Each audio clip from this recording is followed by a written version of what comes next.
Well, now let's get on with vector spaces. You have seen the introduction to this particular set of topics, and our first step here is going to be what is the definition of a vector space. We will be dealing with vector spaces, which are also called linear vector spaces. Now, I'll come back to this idea of why is it called a linear space a bit later, but the explanation is down here in blue. First of all, let's start off with some notation. We need to represent vectors in this space, and I'm going to use the notation for vectors as a letter A or B or C with a bar underneath. Alright, so the reason for putting the bar underneath is, well, you could put it on top too, but you need the bar there. So this is not a vector. Now, if I was typesetting this, I could write it in bold A. So in a book, you might see a vector represented as bold characters. So this is allowed, but don't mix them. And I'm going to stick with the bar underneath. So let's get rid of that. So A, B, etc., X, these are all vectors. Next, I need to give you some mathematical shorthand.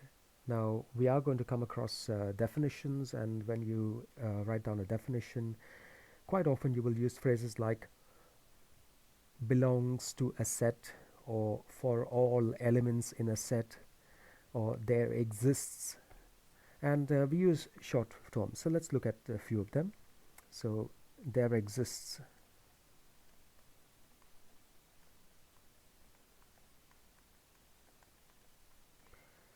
This will be written like this. There does not exist. So the negation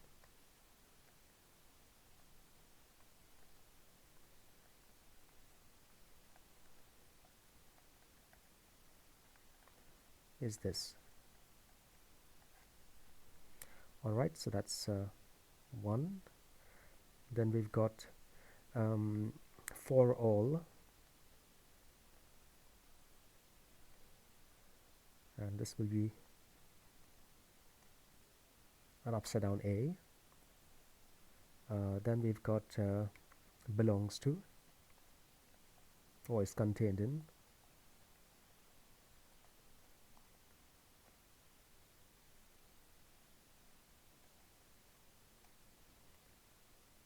Doesn't belong to, negation.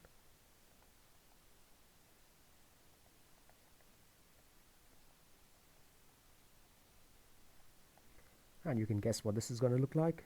It's this E with a bar through it. Okay. Other symbols will be similarly,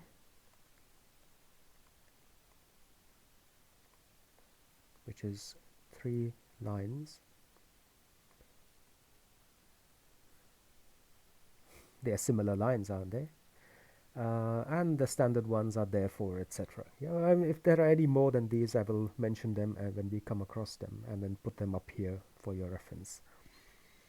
Alright, so let's start with our definition of a vector space. I will leave a little space there for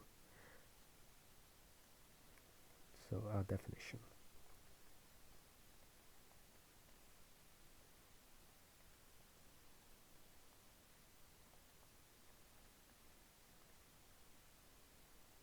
So where are we in Riley, Hobson and Bence? It's RHB, and we are right at the start of 8.1. Let me show it to you.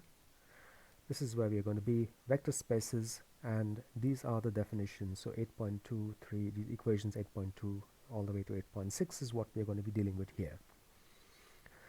Okay, so a set of objects A, B, C, etc.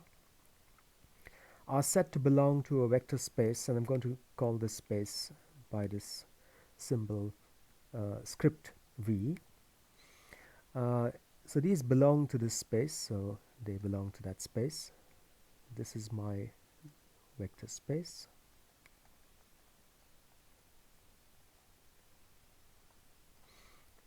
if they obey a set of conditions.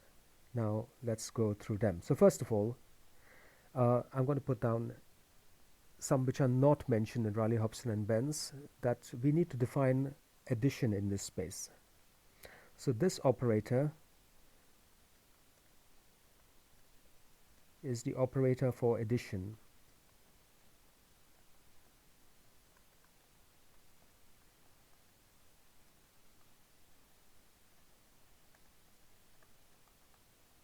Now we all are, for every kind of vector, you already know how to add two vectors up. You, in fact, even know how to add two matrices up.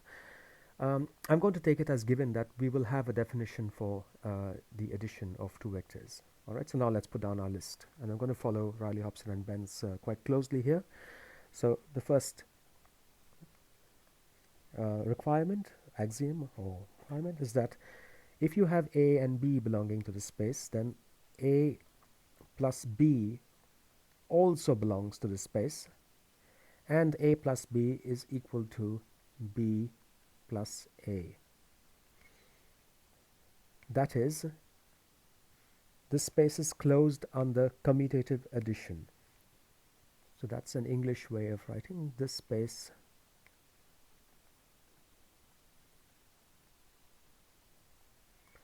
is closed under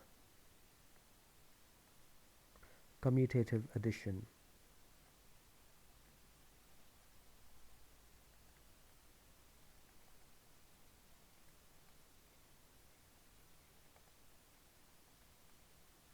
Let's disentangle the sentence. So the space, well, you know what the space is, that's this vector space, is closed. What does closed mean? It means that if I take, I'm referring to closed under addition. Let's forget the commutative for the time being. Closed under addition would mean that if I take two elements of the space A and B and I add them up using this addition operator, then I will get back an element of this space. So A and B is equal to some other vector, let's call it P if you want. It belongs to this space. And it's closed under commutative addition. Now what the commutative means is that it doesn't matter which order you have the addition. A plus B will give you the vector P, and so will B plus A. It will also give you the vector P. So you could expand this sentence. You could expand the sentence and you could write it down in an expanded form as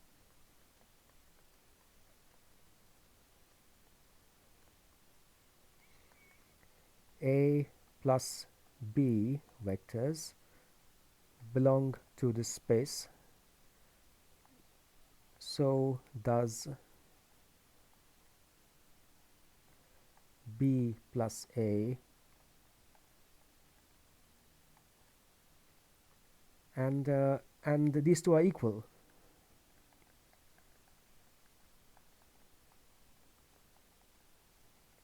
And this is encapsulated in this one short form here, which says that A plus B belongs to V, and it's equal to B plus A, which also belongs to V. Okay, so that's closed under commutative addition. So we don't need this. And I will try and skip these long forms as Riley, Hobson, and Bence do, because it's just too verbose to say all this stuff. Okay, now this is for any two elements A and B in this space. So for all. So if I wanted to write this again a bit more formally, I would write this in this form. For all A comma B which belongs to this space, A plus B is equal to B plus A. Alright? So this is for all A and B, elements A and B belonging to the space V. We have A plus B belongs to V, and B plus A is equal to A plus B and also belongs to this space. That's closed under commutative addition. That's the first one. Now, does it make sense? Well, you know this. I mean, if you have a vector, if you're working in 2 dimensions and you have one vector here, if you add it to another vector here, I get a third vector which is part of the space. And does the order of the addition matter? And it doesn't. You know that it doesn't. You could add these vectors in a different order. I could add this vector to this vector here. I would get back a vector which is identical to this. Because remember, vectors, you don't really care where the origin of the vector is. You just care about its length and its direction. So this guy here is the same as this guy here. Alright, so that's the first one. Let's go a little bit faster now. That's number 2. The second thing is that it's closed under Associative Edition. So let's put this down. So now let's say we have 3 vectors, A, B, and C, belonging to this space, A, B, and C belonging to this space. Then for any 3 vectors belonging to the space, we have the following. A plus B, if I add them first, I get another vector. We know that from here. And if I add this vector to C, then I will get yet another vector which also belongs to the space. And the order of the addition does not matter. So I could do this.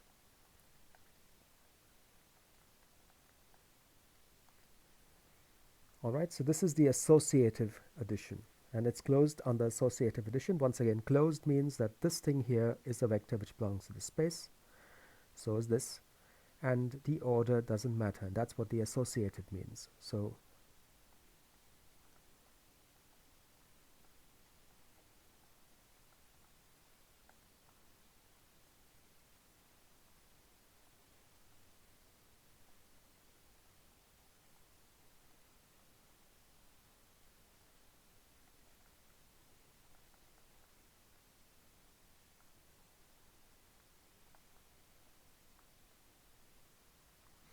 alright.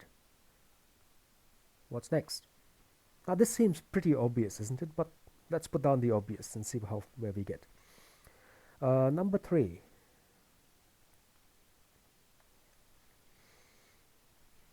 Now number 3 deals with scalars, multiplication by scalars. Now what is a scalar? A scalar is in general a complex number. So is a real number a scalar? Yes, because a real number is a kind of complex number which lies along the real axis alone. So that puts us to 2 more definitions I'm going to be needing here. And spaces.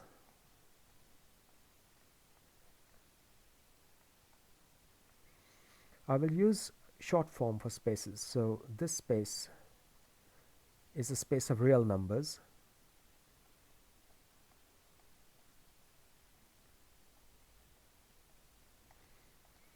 This space is the space of complex numbers.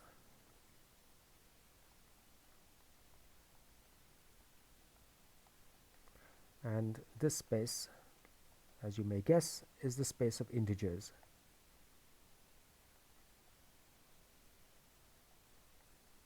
All integers, including 0. Okay? So a scalar belongs to the space of complex numbers. So let's see how we write that down. Okay? So for all scalars lambda belonging to the space of complex numbers. Now you can see why people have this notation.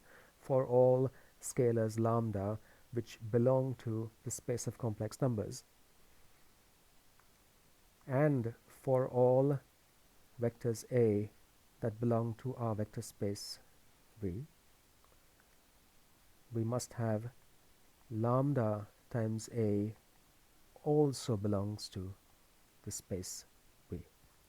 And this is simply a statement which says that the space is closed on the multiplication by a scalar.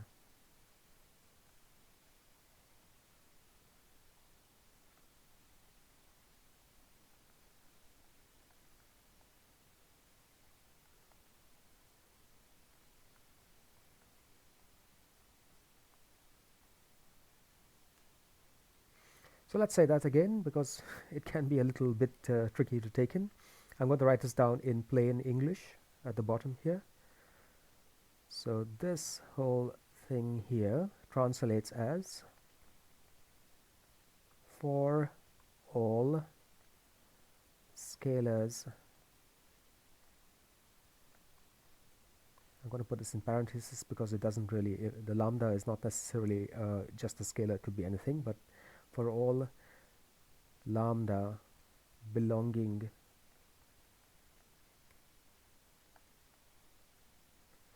to the set of complex numbers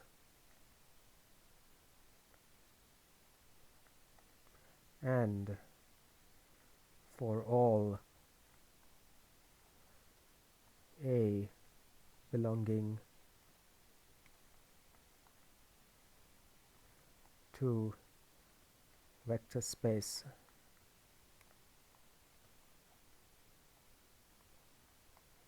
V, lambda A also belongs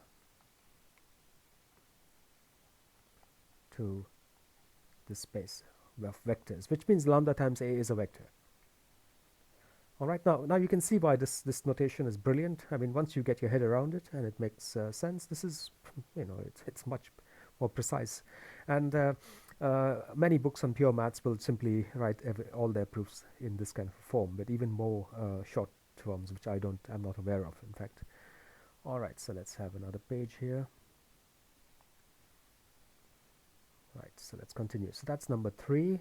Number 4 is what's it? Oh yes, multiplication by a scalar is both distributive and associative. So let's see what this means. Let's write it down in mathematical form first. For all lambda in C and A comma B in our space of vectors, for A states that lambda times A plus B is equal to lambda times A plus lambda times B, and this is the distributive.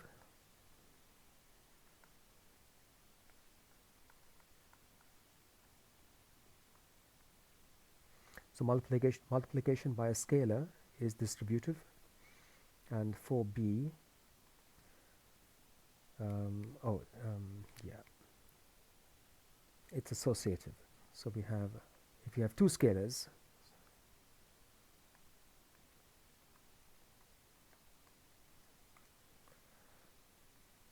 lambda times, in parentheses, mu times A is equal to lambda times mu first times A.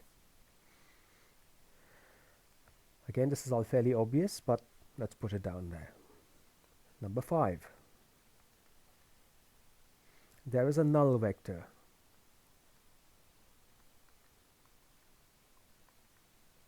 And we will represent a null vector with the symbol 0 bar. All right, and the null vector has certain properties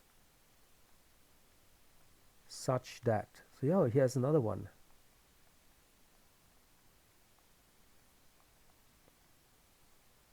Let's put it up there before we forget.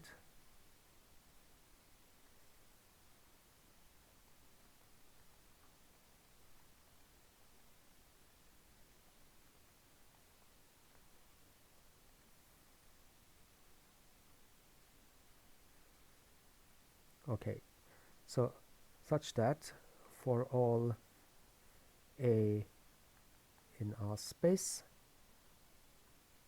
0 bar plus A is equal to A. Okay, and that's the property of any 0. It doesn't change the object. Then what else do we have? So 5, 6. There exists the unit scalar which belongs to our set of complex numbers such that for all A in our space, unit scalar times the vector A is equal to A. Okay? And I think this is it. Now, Riley, Hobson and Bence I think let's just check and see. So we've got, oops, I didn't, my tablet doesn't always work very well when I try to scroll, so I think I've got them all. Hobson, so there are a few more cases which are listed here which actually follow. So 8.5, for example, where you have lambda plus mu times a is equal to lambda a plus mu times a. It's yeah, well, it's pretty obvious, and there's also something called the negative vector, but it follows from 8.5 that the negative vector should exist. So let's put it down there just for completeness. Okay, so 6, 7 for all a in our space, there exists negative a such that there exists negative a in the space, yeah, such that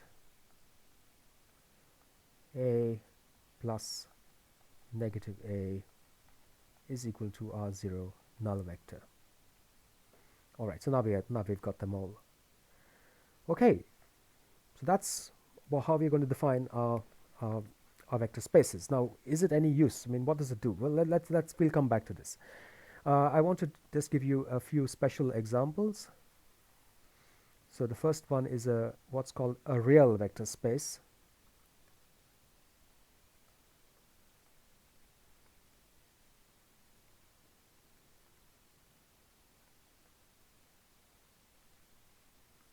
This is a special space where all our scalars belong to a set of real numbers.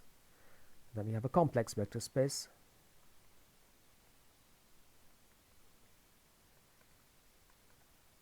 And here, as you may guess, our scalars belong to the set of complex numbers. All right, so let's put that down there. Now, having come up with a vector space, let's try and see if we can find examples of objects which don't belong to a vector space. Yeah, so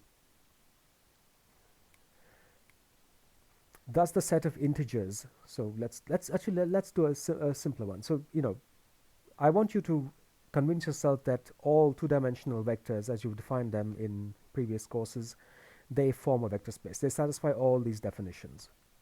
So this is an example for you, the first one.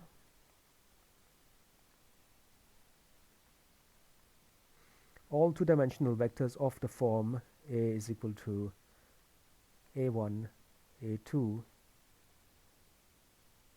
with addition defined as A plus B is equal to A1, A2 plus B1, B2 is equal to A1 plus B1, A2 plus B2.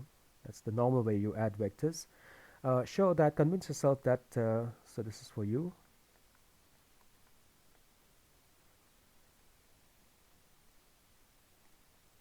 Show that all axioms are satisfied.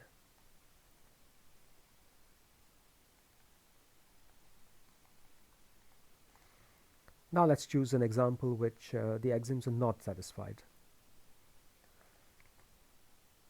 Okay, so does the set of integers form a vector space?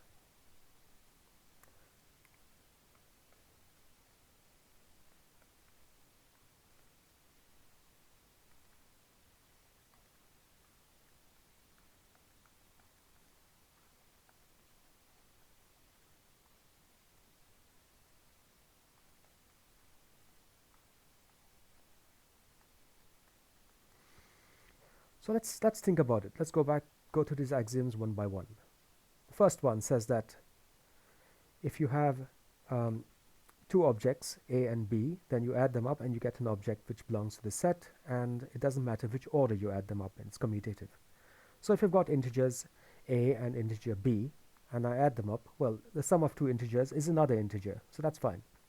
And it doesn't matter which order I add them up in, so that's okay. Likewise, integer addition is associative.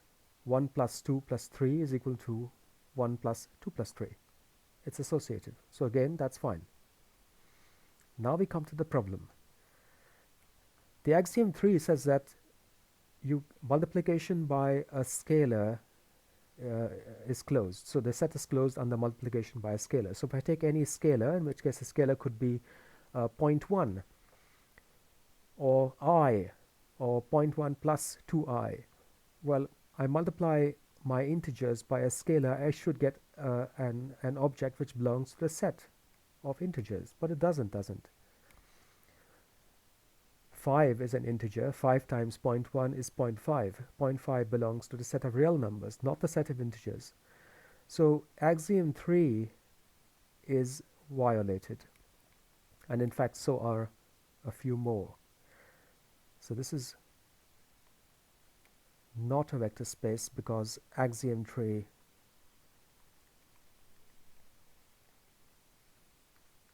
is violated. Let's do another one.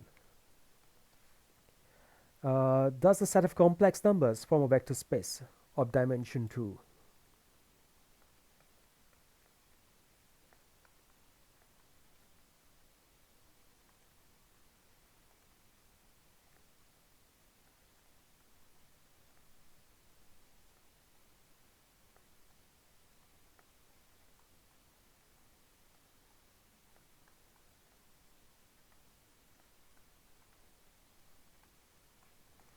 And you can see what this is heading.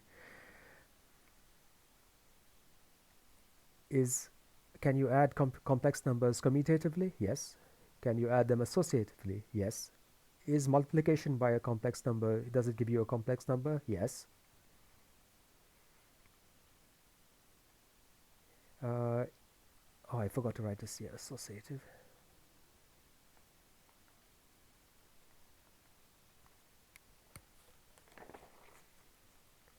Yes, all right.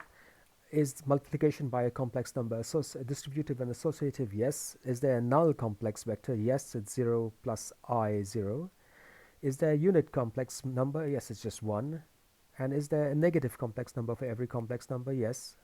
So the set of complex numbers forms a vector space.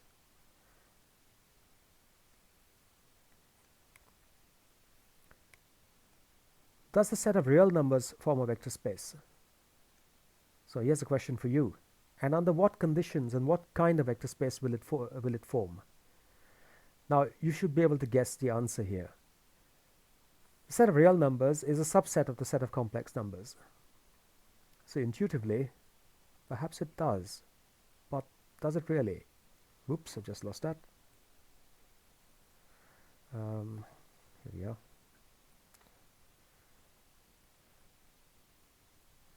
Is addition commutative? Is the set of real numbers closed under commutative addition? Yes. Associative addition? Yes. Is it closed under multiplication by a scalar? Yes, but only if the scalar is a real number. So the set of real numbers, and I want you to complete this thing, will form a real vector space. No surprises here. It cannot form a complex vector space because multiplication by a complex number will give you a complex number. So the set of real numbers is will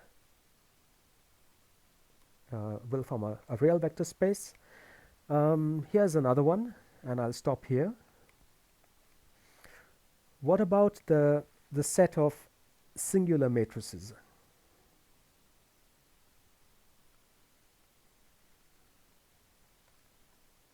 A set of 2 by 2 singular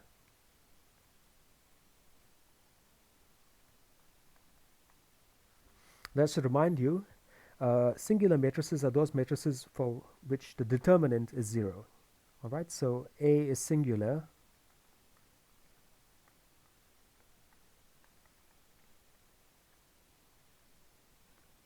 if the determinant of A is 0. All right, so we can write down a couple of singular matrices. 1, 0, 0, 0. That's singular because 1 times 0 minus 0 times 0 is 0. And B is another singular matrix. I could write it down as this. B is also singular. Does the set of singular matrices form a vector space? And well, you say, well, why not? But let's see if it does. The first axiom states that if you have elements A and B belonging to the space, then A plus B also belongs to the space, and A plus B is equal to B plus A. Well, is this the case? Let's have a look. What is A plus B? Oh, by the way, these are I'm writing it as a vector, but this is actually a matrix, so let's just be correct here. A plus B is equal to 1 plus 0, that's 1, 0 plus 0, that's 0, 0 plus 0, that's 0, and 0 plus 1, that's 1. That's a matrix, isn't it? But it's not a singular matrix.